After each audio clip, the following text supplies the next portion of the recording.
এদিকে ঠান্ডায় কাহিল কুড়িগ্রামের মানুষ। শ্রমজীবী এবং নিম্ন আয়ের মানুষের জীবনে নেমে এসেছে ভোগান্তি। ঠান্ডার খবর জানাতে কুড়িগ্রাম সদর উপজেলা থেকে যুক্ত হচ্ছেন কুড়িগ্রাম প্রতিনিধি মনোয়ার হোসেন লিটন। লিটন, উত্তরবঙ্গের জেলা কুড়িগ্রাম, সেখানে বরাবরই ঠান্ডা থাকে, এবার ঠান্ডার অবস্থা কেমন দেখছেন? দ্বীপ, ঠান্ডার অবস্থা তো আসলে বরাবরের মতো এবারও ঠান্ডায় একেবারে কাহিল। ডিসেম্বরে আমরা দেখেছি যে ঘন কুয়াশা হিমেল হয় এইখানকার মানুষের জনজীবনে বড় একটি ভোগান্তি তৈরি করেছে।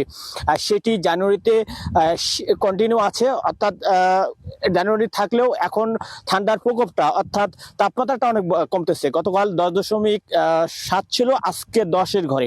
অর্থাৎ আবহাওয়া দপ্তর বলছে এই মাসে, এই সপ্তাহে এই তাপমাত্রাটা আরো কমবে। সেক্ষেত্রে ভোগান্তি কিন্তু আরো বাড়তে চলেছে সেটি বলা যায়, এবং সেটি একেবারে চরম ভোগান্তিতে পড়তে যাচ্ছে এবার, সেটি আবহাওয়া দপ্তর বলছে। সেক্ষেত্রে জেলা প্রশাসন থেকে শুরু করে অন্যান্য যারা এই শীতবস্ত্র বিতরণের আমরা খবর পেয়েছি, সেটি তুলনামূলক অনেক কম। আমরা বিভিন্ন এলাকায় খবর নিয়েছি, অনেক মানুষ এই শীতবস্ত্রের জন্য ধর্ণা দিচ্ছে, অনেকখানে বলার চেষ্টা করছে, তবে প্রয়োজনীয় যে শীতবস্ত্র সেটি বিতরণ আমরা এখন পর্যন্ত দেখিনি।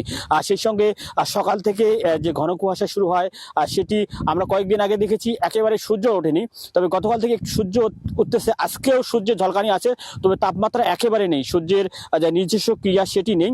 সে কারণে ভোগান্তি আরো বাড়তে চলেছে, বেড়েছে, এবং এই ছিন্নমূল মানুষ যারা আছে, ঘরমুখ বিশেষ করে ঘর থেকে বের হয়ে যারা কাজ করেন সকাল থেকে উঠে, তাদের জীবনে বড় একটি কিন্তু ভোগান্তি তৈরি করতে পেরেছে।